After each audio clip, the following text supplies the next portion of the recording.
by trading in war materials. Called the Bank of North America, the new bank was closely modeled after the Bank of England. It was allowed to practice fractional reserve banking. That is, it could lend out money it didn't have, then charge interest on it. If you or I were to do that, we would be charged with fraud, a felony.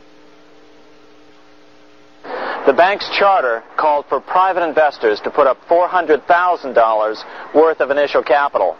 But when Morris was unable to raise the money, he brazenly used his political influence to have gold deposited in the bank, which had been loaned to America by France. He then loaned this money to himself and his friends to reinvest in shares of the bank. And, like the Bank of England, the bank was given a monopoly over the national currency. Soon the dangers became clear. The value of American currency continued to plummet. So, 4 years later, in 1785, the bank's charter was not renewed. The leader of the effort to kill the bank, William Findley of Pennsylvania, explained the problem this way, quote, "This institution, having no principle but that of avarice, will never be varied in its object, to engross all the wealth, power, and influence of the state." The men behind the Bank of North America, Alexander Hamilton, Robert Morris, and the bank's president, Thomas Whiling, did not give up. Only 6 years later, Hamilton, then Secretary of the Treasury, and his mentor, Morris, rammed a new privately owned central bank through the new Congress. Called the First Bank of the United States, Thomas Whiling again served as the bank's president. The players were the same, only the name of the bank was changed.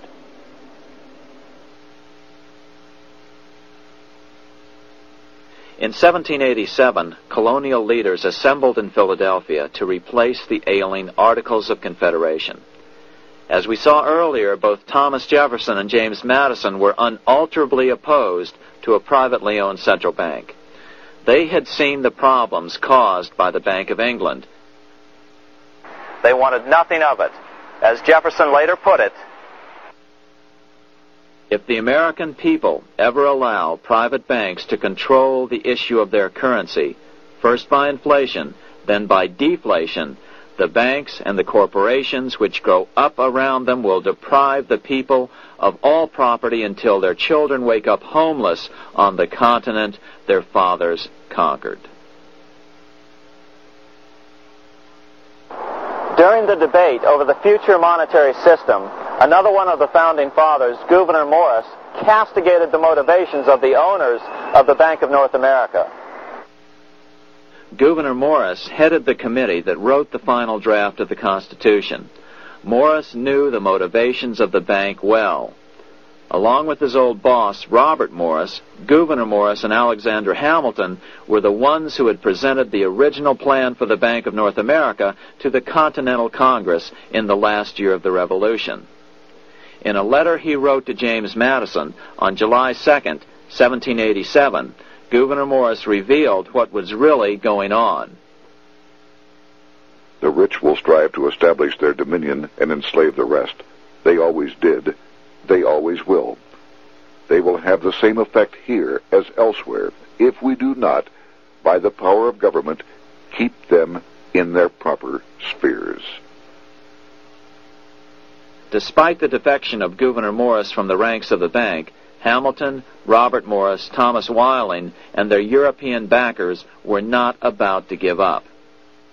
They convinced the bulk of the delegates to the Constitutional Convention to not give Congress the power to issue paper money.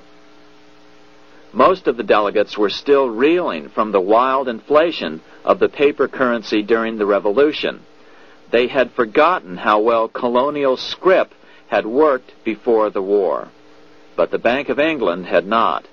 The money changers could not stand to have America printing her own money again. So the Constitution is silent on the matter. This grievous defect left the door wide open for the money changers, just as they had planned.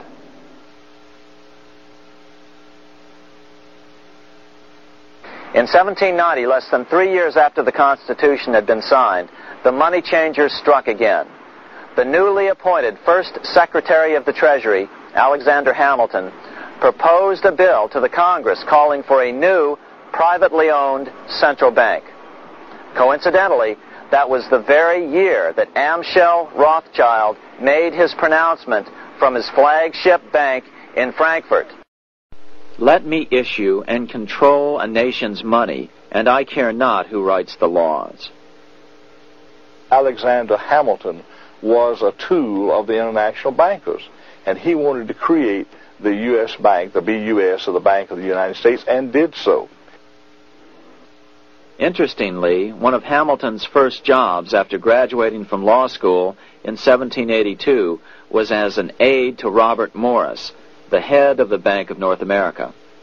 In fact, the year before, Hamilton had written Morris a letter saying, "A national debt, if it is not excessive, will be to us a national blessing." A blessing to whom?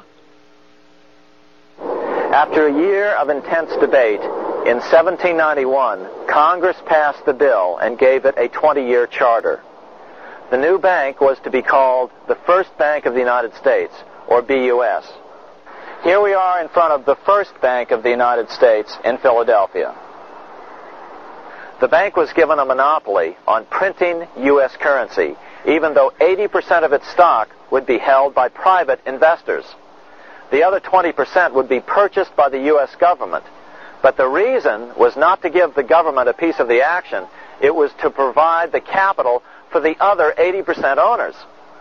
As with the old Bank of North America and the Bank of England before that, the stockholders never paid the full amount for their shares.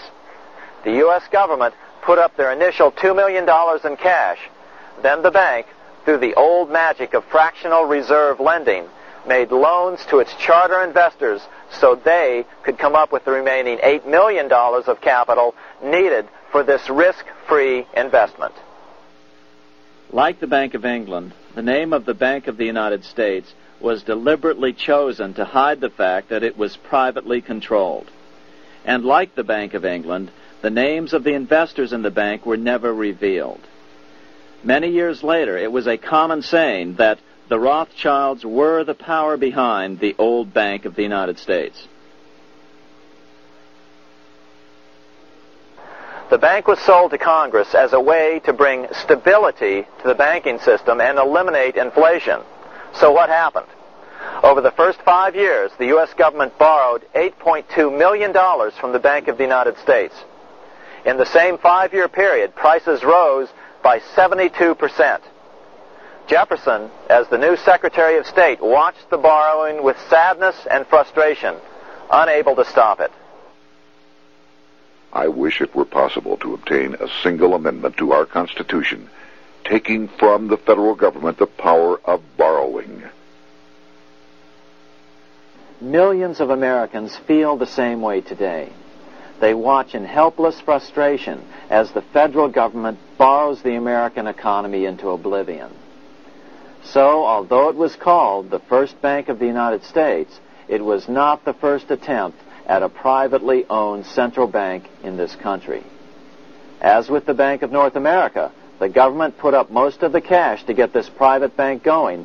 Then the bankers loaned the money to each other to buy the remaining stock in the bank. It was a scam, plain and simple, and they wouldn't be able to get away with it for long. But first, we have to travel back to Europe to see how a single man was able to manipulate the entire British economy by obtaining the first news of Napoleon's final defeat.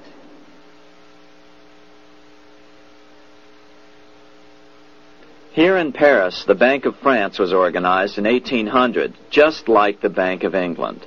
But Napoleon decided France had to break free of debt, and he never trusted the Bank of France. He declared that when a government is dependent upon bankers for money, the bankers, not the leaders of the government, are in control. The hand that gives is above the hand that takes. Money has no motherland. Financiers are without patriotism and without decency. Their sole object is gain. Back in America, unexpected help was about to arrive. In 1800, Thomas Jefferson narrowly defeated John Adams to become the third President of the United States. By 1803, Jefferson and Napoleon had struck a deal. The U.S. would give Napoleon $3 million in gold in exchange for a huge chunk of territory west of the Mississippi River, the Louisiana Purchase. With that $3 million, Napoleon quickly forged an army and set off across Europe, conquering everything in his path. But the Bank of England quickly rose to oppose him. They financed every nation in his path, reaping the enormous profits of war. Prussia, Austria, and finally Russia all went heavily into debt in a futile attempt to stop Napoleon. 4 years